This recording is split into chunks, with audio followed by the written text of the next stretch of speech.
नमस्कार दोस्तों, स्वागत है आपका आज के मुख्य समाचार में, जिसमें सबसे पहली और बड़ी खबर में आपको बताएंगे कि नीट यूजी के मामले पर पीएम मोदी की चुप्पी पर कांग्रेस ने खड़े किए सवाल। कहा सरकार ने सुप्रीम कोर्ट में इस फैसले को लेकर बोला झूठ। दूसरी खबर में जिक्र होगा कि जबलपुर एयरपोर्ट की छत ढहने का मामला, प्रियंका गांधी ने केंद्र सरकार पर साधा निशाना और एक्स पर लिखा कि ये भाजपा का चंदा लो और धंधा दो का भ्रष्टाचारी मॉडल है। तीसरी खबर में आपको बताएंगे कि बिहार को दें विशेष राज्य का दर्जा या स्पेशल पैकेज, कार्यकारिणी की बैठक में जेडीयू ने केंद्र से कर दी है ये बड़ी मांग। खबर में आगे जिक्र होगा कि इंडिया गठबंधन होगा और मजबूत। हेमंत सोरेन की जमानत पर सीपीआई नेता का केंद्र सरकार पर हमला।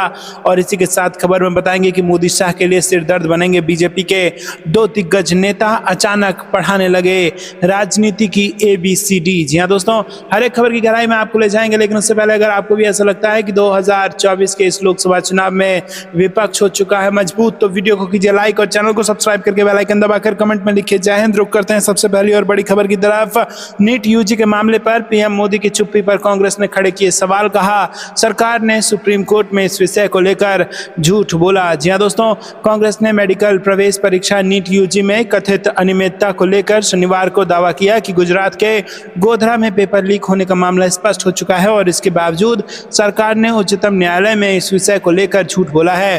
दोस्तों, गुजरात प्रदेश कांग्रेस कमेटी के अध्यक्ष शक्ति सिंह गोहिल ने ये सवाल भी किया कि नीट मामले पर प्रधानमंत्री नरेंद्र मोदी ने चुप्पी क्यों साध रखी है। गोहिल ने गोधरा की सत्र अदालत में दायर पुलिस के एक हलफनामे का हवाला देते हुए संवाददाताओं से कहा कि इसमें बताया गया है कि महाराष्ट्र, उड़ीसा और बिहार समेत कई राज्यों से छात्र गोधरा में परीक्षा देने आए थे, क्योंकि यहाँ उनकी पहले से ही सेटिंग हो गई थी। उन छात्रों से एडवांस में पैसे और ब्लैक चेक लिए गए। साथ ही उनसे कहा गया कि वो नीट के लिए फॉर्म भरते समय सेंटर के लिए जय जलाराम स्कूल गुजराती मीडियम का नाम लिखें। उन्होंने दावा किया कि पहले से ये सौदा किया गया था कि जब छात्रों को दाखिला मिल जाएगा तो ब्लैंक चेक में राशि भरी जाएगी।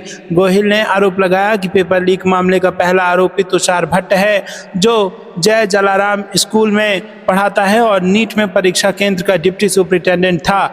दूसरा आरोपी पुरुषोत्तम महावीर प्रसाद है, जो इस स्कूल का प्रधान आचार्य है और इनका काम परीक्षा खत्म होते ही पेपर को बक्से में सील कर तुरंत कोरियर करना था, लेकिन इन्होंने परीक्षा खत्म होने के बाद बक्से खोलकर पेपर में सही उत्तर टिक किए और फिर बक्सों को भेजा। रुक करते हैं अगली ब्रेकिंग न्यूज की तरफ। जबलपुर एयरपोर्ट की छत ढहने का मामला, प्रियंका गांधी ने केंद्र सरकार पर साधा निशाना और लिखा कि ये भाजपा का चंदा लो और धंधा दो का भ्रष्टाचारी मॉडल है। जी हां दोस्तों, मध्य प्रदेश के जबलपुर एयरपोर्ट की छत ढहने की गूंज दिल्ली तक पहुंच गई है। मामले को लेकर कांग्रेस महासचिव प्रियंका गांधी ने सोशल मीडिया पर केंद्र सरकार, खासकर मोदी पर सियासी निशाना साधा है। कांग्रेस महासचिव प्रियंका गांधी ने एक्स पर लिखा कि मार्च में पीएम मोदी ने टर्मिनल 1 का उद्घाटन किया था और आज उसकी छत ढह गई है, जिसमें एक कैब ड्राइवर की दुखद मौत हो गई है। इस तरह 3 महीने पहले पीएम ने जबलपुर एयरपोर्ट का उद्घाटन किया था और उसकी भी छत ढह गई थी।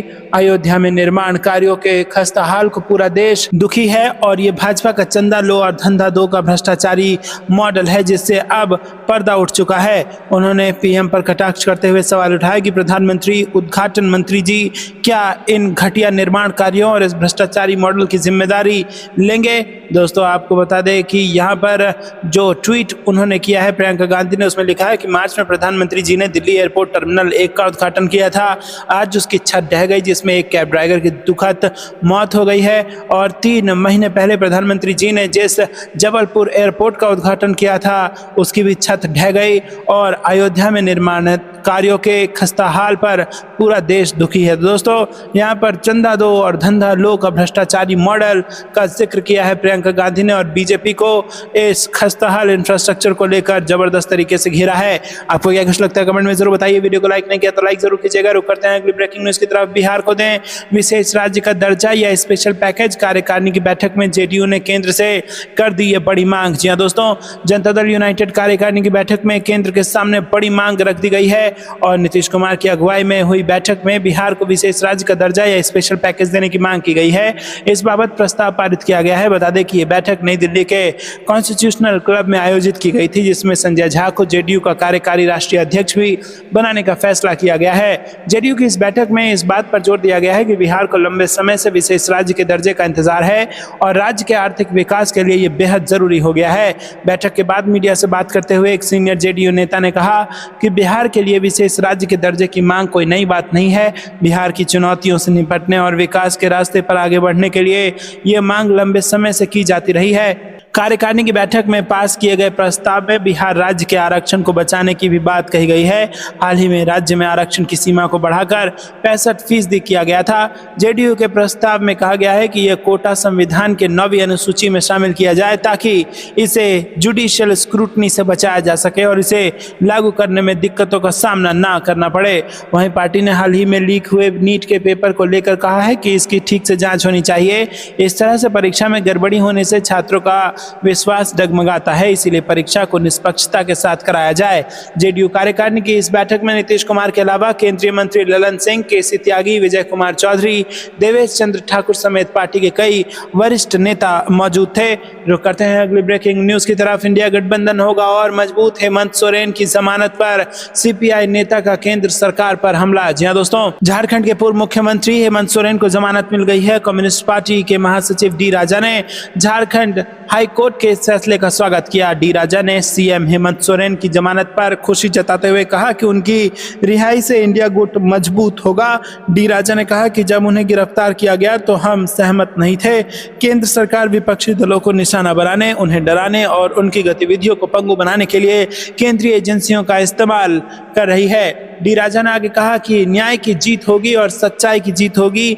वो इंडिया ब्लॉक के महत्वपूर्ण नेताओं में से एक हैं। उनकी रिहाई से इंडिया ब्लॉक मजबूत होगा ताकि अलोकतांत्रिक दक्षिणपंथी ताकतों को हराया जा सके और लोगों के अधिकारों की रक्षा की जा सके। जेएमएम सांसद महुआ माझी ने भी इस मामले में अपना बयान दिया था। उन्होंने कहा कि 2014 के बाद राज्य में बीजेपी की सरकार बनी और हेमंत सोरेन ने कई रैलियां की, जनता ने उनका साथ दिया और उन्होंने सरकार बनाई। दोस्तों, आपको बता दें कि महुआ माझी ने आगे कहा कि हेमंत सोरेन झारखंड में काफी लोकप्रिय नेता हैं। लोकसभा चुनाव में उनकी अनुपस्थिति के बावजूद जनता ने हमारा समर्थन किया। जेल से उनकी रिहाई के बाद काफी उत्साह है। बता दें कि हेमंत सोरेन को प्रवर्तन निदेशालय ने जनवरी को कथित जमीन घोटाले और मनी लॉन्ड्रिंग से संबंधित आरोप में गिरफ्तार कर लिया था। रुक करते हैं अगली ब्रेकिंग न्यूज की तरफ। मोदी शाह के लिए सिरदर्द बनेंगे बीजेपी के 2 दिग्गज नेता, अचानक पढ़ाने लगे राजनीति की ABCD। जी हाँ दोस्तों, बिहार भाजपा के 2 दिग्गज नेता वर्षों तक विधायक, सांसद एवं विधान पार्षद के अलावा यहाँ पर केंद्रीय मंत्री भी रहे हैं और राज करने के बाद अब वो पार्टी को राजनीति सिखाने लगे हैं। ये दोनों नेता बीजेपी की टॉप लीडरशिप यानी पीएम मोदी, अमित शाह की भी टेंशन बढ़ा सकते हैं।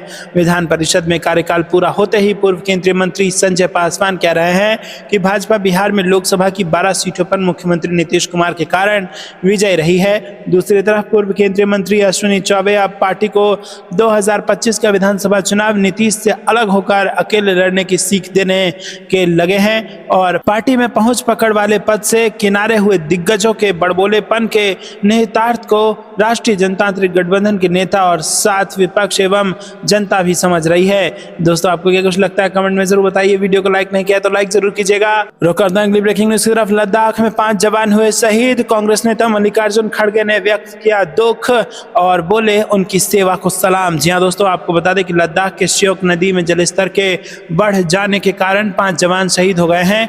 दरअसल शुक्रवार की रात से लद्दाख के दौलत बेग ओल्डी इलाके में सैन्य अभ्यास चल रहा था। इसमें भारतीय सेना के T-72 टैंक का अभ्यास चल रहा था। उसी दौरान 2 टैंक एक साथ श्योक नदी को पार कर रहे थे और नदी को पार करने के दौरान नदी का जलस्तर बढ़ गया और इस दौरान एक टैंक तो किसी तरह निकल गया, लेकिन दूसरा टैंक श्योक नदी के अंदर ही फंस गया। इस घटना को लेकर कांग्रेस पार्टी के राष्ट्रीय अध्यक्ष मल्लिकार्जुन खड़गे ने शोक व्यक्त किया है।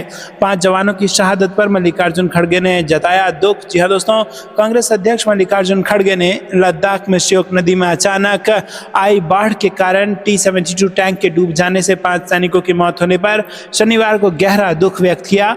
खड़गे ने सोशल मीडिया मंच X पर पोस्ट किया कि लद्दाख में T-72 टैंक को नदी पार कराते समय एक JCO जूनियर कमीशन्ड ऑफिसर सहित भारतीय सेना के 5 बहादुरों की मौत होने की घटना से बहुत दुखी हूं। उन्होंने कहा कि इस दर्दनाक त्रासदी के चलते जान गंवाने वाले सेना के जवानों के परिवारों के प्रति हम संवेदना व्यक्त करते हैं और देश दुख की इस घड़ी में अपने बहादुर सैनिकों की अनुकरणीय सेवा को एकजुट होकर सलाम करता है।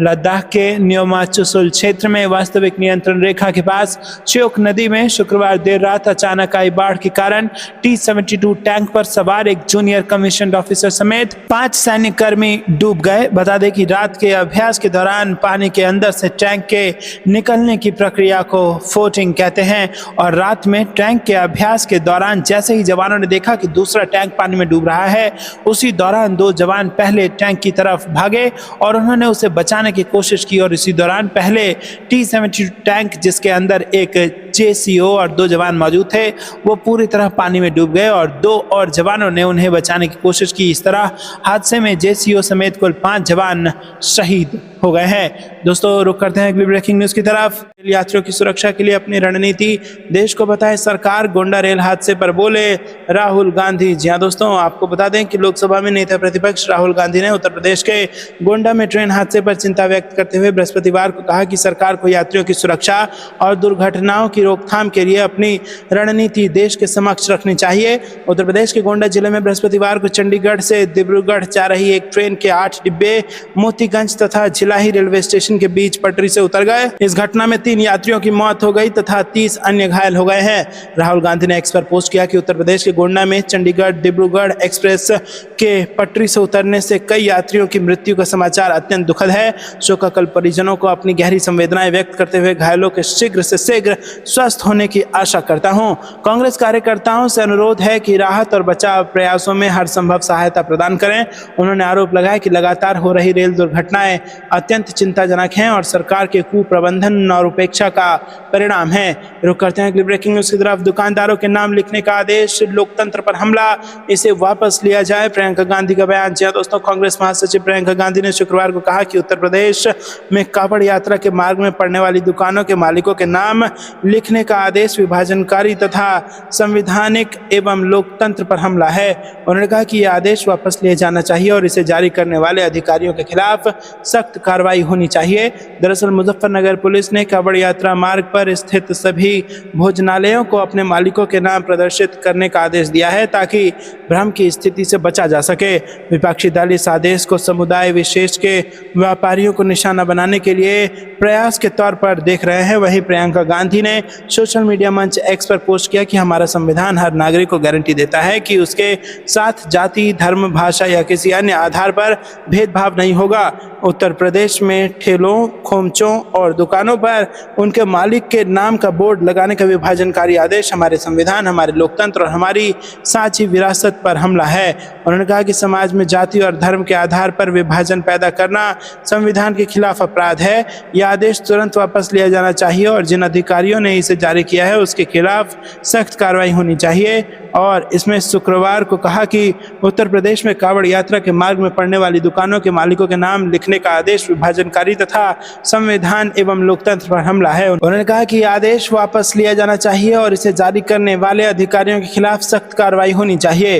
रुक करते हैं अगली ब्रेकिंग न्यूज की तरफ। पूर्व सीएम हुड्डा का अमित शाह को जवाब, हरियाणा मांगे हिसाब अभियान से भाजपा मुश्किल में, कांग्रेस बहस को तैयार। जी हाँ दोस्तों, पूर्व मुख्यमंत्री भूपेंद्र सिंह हुड्डा का कहना है कि कांग्रेस के हरियाणा मांगे हिसाब अभियान से भाजपा परेशानी में है क्योंकि भाजपा ने काम कराया ही नहीं है, इसीलिए कोई जवाब नहीं है। इतना ही नहीं, केंद्रीय गृह मंत्री अमित शाह ने महेंद्रगढ़ की सेंट्रल यूनिवर्सिटी के मंच से कांग्रेस से हिसाब मांगा था। केंद्रीय मंत्री को यह पता करना चाहिए था कि ये यूनिवर्सिटी किसके कार्यकाल में बनी, किसने नींव रखी थी।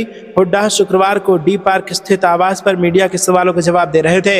हुड्डा ने कहा कि विकास मतलब शिक्षा, स्वास्थ्य, यातायात, नौकरियां व निवेश है। भाजपा ने 10 साल के कार्यकाल में कोई कदम नहीं उठाया और उल्टा महम में मंजूर हवाई अड्डा व सोनीपत में मंजूर रेल कोच फैक्ट्री यूपी भेज दी। रुक करते हैं अगली ब्रेकिंग न्यूज की तरफ।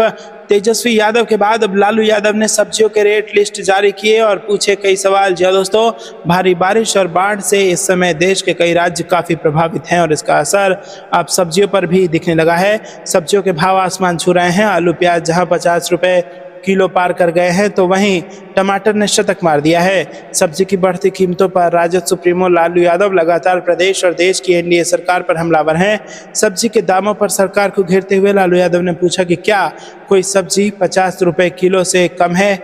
इससे पहले तेजस्वी यादव ने भी सब्जियों की महंगाई को लेकर सरकार को घेरने की कोशिश की थी। लालू यादव ने सोशल मीडिया प्लेटफॉर्म एक्स पर एक पोस्ट करते हुए लिखा कि क्या आपके यहाँ भी प्याज 60 रुपए किलो, आलू 50 रुपए किलो, लौकी 65 रुपए किलो, परवल 75 रुपए किलो, भिंडी 65 रुपए किलो, टमाटर 140 रुपए किलो है। क्या कोई सब्जी 50 रुपए किलो से कम है। इससे पहले तेजस्वी यादव ने सब्जी की बढ़ती कीमतों पर कहा था कि पटना में आलू ही 40-45 रुपए किलो बिक रहा है। सरकार की करता धरता महंगाई पर बोलने के लिए तैयार ही नहीं है। जनता महंगाई की चक्की में पिस रही है और फिर किस बात की डबल इंजन की सरकार। रुक करते हैं अगली ब्रेकिंग न्यूज की तरफ। बीजेपी के सहयोगियों को नहीं भा रहा है योगी सरकार का आदेश। जेडीयू के बाद अब आरएलडी ने भी उठा दिए इसको लेकर सवाल। जी हां दोस्तों, उत्तर प्रदेश में कांवड़ मार्ग पर खाने पीने की दुकानों पर नेम प्लेट लगाने और मालिकों का नाम लिखने के आदेश को लेकर सियासत जारी है। योगी सरकार का ये आदेश भाजपा के सहयोगियों को भी रास नहीं आ रहा है। नीतीश कुमार की जेडीयू पहले ही सवाल खड़ा कर चुकी है। अब जयंत चौधरी के आरएलडी ने भी सवाल खड़े कर दिए हैं। योगी सरकार के आदेश पर आरएलडी के राष्ट्रीय महासचिव त्रिलोक त्यागी ने कहा कि गांधी जी, चौधरी चरण सिंह और अन्य महानुभावों ने धर्म और जाति को पीछे रखने की बात कही है। अब नेता राजनीति में धर्म और जाति को आगे बढ़ा रहे हैं। एएनआई के मुताबिक त्रिलोक त्यागी ने कहा है कि मुझे लगता है कि कार्रवाई सही नहीं है। आप सड़क पर ठेलों पर किसी से अपना नाम क्यों लिखवाते हैं। उन्हें काम करने का अधिकार है। उन्होंने साफ तौर पर कहा है कि ये परंपरा बिल्कुल गलत है। ये ग्राहक पर निर्भर है, वो जहां चाहे वहां से खरीदारी कर सकते हैं। मैं राजनेताओं से पूछना चाहता हूं, क्या शराब पीने से आप धार्मिक रूप से भ्रष्ट नहीं हो जाते? क्या ऐसा तभी होता है जब आप मांस खाते हैं? तो फिर शराब पर रोक क्यों नहीं है? वो शराब के बारे में क्यों नहीं बोलते? क्योंकि व्यापार करने वालों की सांठगांठ है। ये ताकतवर लोगों का खेल है। ये छोटी छोटी दुकानें गरीबों द्वारा लगाई जाती हैं तो आप उन पर उंगली उठा रहे हैं। मैं मांग करूंगा कि शराब पर प्रतिबंध लगाया जाए। तो दोस्तों, यहाँ पर एक जायज़ मांग उठाई गई है। क्या मांस खाने से ही धर्म भ्रष्ट होगा या शराब पीने से भी धर्म भ्रष्ट होगा? और अगर शराब पीने से भी धर्म भ्रष्ट होगा तो आखिरकार सिर्फ मांस और मछली की दुकानें ही बंद क्यों हैं? शराब के ठेके बंद क्यों नहीं हैं? आपको क्या कुछ लगता है कमेंट में जरूर बताइए। वीडियो को लाइक नहीं किया तो लाइक जरूर कीजिएगा। रुक करते हैं अगली ब्रेकिंग न्यूज की तरफ। शंभू बॉर्डर खोलने की डेडलाइन खत्म, किसान करेंगे दिल्ली कूच। 15 अगस्त को देश भर में ट्रैक्टर मार्च। जी हां दोस्तों, पंजाब हरियाणा के शंभू बॉर्डर को खोलने के हाई कोर्ट के आदेश की डेडलाइन खत्म हो रही है और अभी तक बॉर्डर को खोलने की कोई पहल सरकार की तरफ से नहीं की गई है। हाईकोर्ट के आदेश के खिलाफ हरियाणा सरकार सुप्रीम कोर्ट पहुंच गई है। वहीं फरवरी से डटे किसानों ने हाईकोर्ट के आदेश के बाद दिल्ली कूच का ऐलान कर दिया है। संयुक्त किसान मोर्चा गैर राजनीतिक के सदस्य जगजीत सिंह डल्लेवाल ने कहा कि वो शंभू सीमा खुलते ही दिल्ली के लिए कूच कर देंगे। 15 अगस्त को ट्रैक्टर मार्च निकालने का भी फैसला लिया गया है और ये ट्रैक्टर मार्च देश भर में निकाला जाएगा। दोस्तों, किसान आंदोलन के दौरान वाटर कैनन बॉय के नाम से मशहूर हुए नवदीप जलबेड़ा को पंजाब हरियाणा हाईकोर्ट से नियमित जमानत मिलने के बाद किसान नेताओं ने बुधवार को अंबाला एसपी कार्यालय के घेराव का फैसला टाल दिया है। और डल्लेवाल ने बताया कि उनके पास 6 महीने का राशन है। उन्होंने केंद्र सरकार से अपील की है कि उनको जंतर मंतर या दिल्ली के रामलीला मैदान में शांतिपूर्ण प्रदर्शन करने की अनुमति दी जानी चाहिए। अगर रास्ते में कहीं भी सरकार ने रोकने का प्रयास किया तो वहीं पर धरना शुरू कर देंगे और इसकी जिम्मेदारी पूरी तरीके से सरकार की ही होगी। रुक करते हैं अगली ब्रेकिंग न्यूज की तरफ। गुनाह के तहत सजा मिलनी चाहिए, राज्यपाल आनंदीबेन पटेल ने हाथरस वाले बाबा के खिलाफ कर दी एक्शन की मांग। जी हां दोस्तों, उत्तर प्रदेश की राज्यपाल आनंदीबेन पटेल ने हाथरस हादसे को लेकर बयान दिया है और कहा है कि चरण रज के चक्कर में इतना बड़ा हादसा हो गया और इस तरह के अंधविश्वासों में लोगों को नहीं पड़ना चाहिए। इस तरह का भ्रम फैलाने को मैं गुनाह की श्रेणी देती हूं और यहाँ पर ऐसे लोगों के खिलाफ सख्त एक्शन होना चाहिए। राज्यपाल आनंदीबेन पटेल ने कहा कि हाथरस में एक घटना हुई, ये सभी को पता है। जिन लोगों ने इस हादसे में अपनी जान गंवाई, ऐसे लोगों के लिए मैं प्रार्थना करती हूँ कि भगवान उन्हें अपने श्री चरणों में स्थान दे। लेकिन इसके अलावा जब हम शिक्षा देने की बात करते हैं तो मेरा मानना है कि हमें लोगों के सामने ऐसा कुछ नहीं करना चाहिए जिससे ऐसी घटनाएं हो। जब कोई कहता है मेरे चरण रज को धारण करो और इसे अपने सिर से लगाओ तुम्हारे सारे दर्द और कठिनाइयां दूर हो जाएंगी। क्या वास्तव में ऐसा होता है? और उन्होंने कहा कि भगवान सुदर्शन चक्र ऐसे लोगों को दिखाते थे जो अन्याय करते थे, वो भी उन्होंने ऐसा केवल 3 बार ही किया। पटेल ने कहा कि अंधविश्वास का प्रदर्शन और अनुयायियों के सामने ऐसी बातें कहना ये भी एक गुनाह है। मेरा मानना है कि गुनाह के तहत उसको भी सज़ा होनी चाहिए, मैं ऐसा मानती हूँ। उन्होंने कहा कि जब मैंने ये घटना देखी, टीवी चैनल पर भी 4-5 दिन वही दिखा रहे थे, जैसे लगता था इसके अलावा पूरे भारत और विश्व में कोई कार्यक्रम ही नहीं था। पटेल ने कहा कि हम लोगों को अंधविश्वास से मुक्त करने की कोशिश कर रहे हैं। उन्होंने कहा कि अंधविश्वास को लेकर जो लोग ऐसी साजिशें कर रहे हैं, इसमें हमारी भी गलतियां हैं। रुक करते हैं अगली ब्रेकिंग न्यूज़ की तरफ। यूपी में उपचुनाव से पहले पूर्वांचल में लगेगा बीजेपी को झटका, विधायक हो सकते हैं दूसरी पार्टी में शामिल। जी हाँ दोस्तों, आपको बता दें कि यहाँ पर बड़ी खबर उत्तर प्रदेश से आ रही है। यूपी के सियासी बवंडर में गोरखपुर के कैंपियरगंज के विधायक फतेह बहादुर सिंह भी कूद पड़े हैं। उन्होंने जिस शख्स पर 1 करोड़ रुपए चंदा जुटाकर उनकी हत्या की साजिश का आरोप लगाया है, उसने खुद को योगी सेवक बताया है। उन्होंने